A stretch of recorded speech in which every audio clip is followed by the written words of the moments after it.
Dan saudara, kini kita akan pantau bagaimana kondisi arus balik di gerbang tol Cikatama. Sudah ada jurnalis Kompas TV Malaika Kridaman. Malaika, apakah kepadatan masih terpantau di lapangan di sana, Malaika?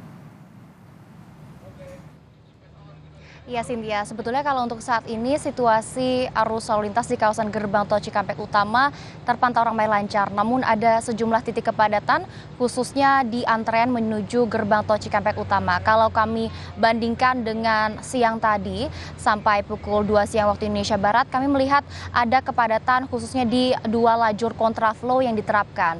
Kontraflow ini diterapkan imbas dari flag of one way nasional dari dua lajur kontraflow ini diperpanjang sebelumnya dari kilometer 70 sampai kilometer 47 arah Jakarta. Saat ini diperpanjang dari kilometer 70 sampai kilometer 36 arah Jakarta. Dan tadi kami sempat melihat karena dari 34 gardu yang tersedia, 7 sampai 8 gardunya ini diberlakukan ataupun dipakai untuk ke arah dua lajur kontraflow ini yang akhirnya menyebabkan sempat terjadinya kepadatan. Namun sampai pukul 3 sore waktu Indonesia Barat akhirnya kepadatan sudah mulai terurai dan hingga kini arus lalu lintas di kawasan gerbang tol Cikampek Utama terpantau ramai lancar.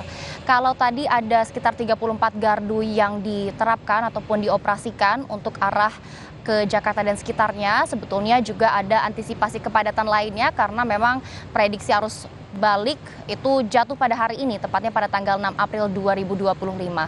Selain dari 34 gardu yang sudah beroperasi, juga dibuka tutup secara situasional gerbang tol Cikampek Utama 8 untuk antisipasi ataupun mengurai kepadatan jumlah kendaraan yang melintasi gerbang tol Cikampek Utama khususnya ke arah Jakarta. Juga sudah disiapkan oleh pihak Jasa Marga ada sekitar 17 mobile reader dan juga sejumlah petugas untuk mempercepat proses pembayaran. Kalau terkait dengan rekayasa arus lalu lintas imbas dari one way ataupun flag of one way nasional itu tadi Cynthia dan juga saudara, hingga kini masih berlaku skema rekayasa arus lalu lintas kontraflow dari kilometer 70 sampai kilometer 36 arah Jakarta. Walaupun sudah diberlakukan skema rekayasa arus lalu lintas one way nasional, lajur sama dengan kemarin tetap masih ada dua lajur. Namun sebetulnya Jasa Marga memprediksi di hari ini, tepatnya di puncak arus balik akan ada sekitar 117.000 kendaraan yang melintasi gerbang tol Cikampek Utama ke arah Jakarta dan sekitarnya. Namun kalau kami berkaca dengan catatan Jasa Marga kemarin, sebetulnya kemarin saja belum memasuki puncak arus balik, tepatnya pada tanggal 5 April 2025 sudah ada sekitar 124.000 kendaraan yang melintas. Artinya bisa jadi untuk kendaraan yang melintasi gerbang tol Cikampek Utama pada puncak arus balik ini lebih dari prediksi Jasa Marga. Dan sebetulnya tadi sampai sekitar pukul 16.15 waktu Indonesia Barat sudah ada sekitar 57.000 kendaraan yang melintas. Artinya kami masih harus menunggu nih apakah nantinya malam hari akan terjadi lonjakan ataupun peningkatan jumlah kendaraan yang cukup signifikan.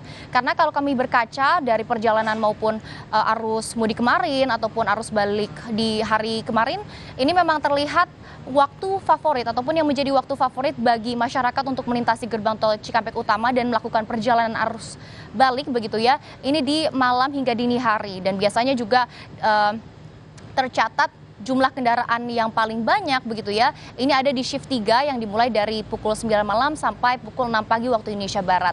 Dan sebetulnya kami masih harus menunggu nih apakah nantinya akan ada lonjakan ataupun terlihat peningkatan jumlah kendaraan yang cukup signifikan, dan kami juga harus masih menunggu apa nantinya skema rekayasa arus lalu lintas yang akan diterapkan. Apakah nantinya akan diperpanjang lagi skema rekayasa arus lalu lintas kontraflow-nya karena kemarin hanya sampai kilometer 47, untuk hari ini sudah diperpanjang sampai kilometer 36, atau akan ditambah lagi lajur kontraflow-nya dari yang hari ini ada dua lajur, nanti mungkin bisa diperbanyak begitu ya lajurnya. Cynthia. Baik, terima kasih atas laporan Anda, jurnalis Kompas TV Malaika Kridaman melaporkan langsung dari gerbang tol Cikatama. Selamat bertugas kembali.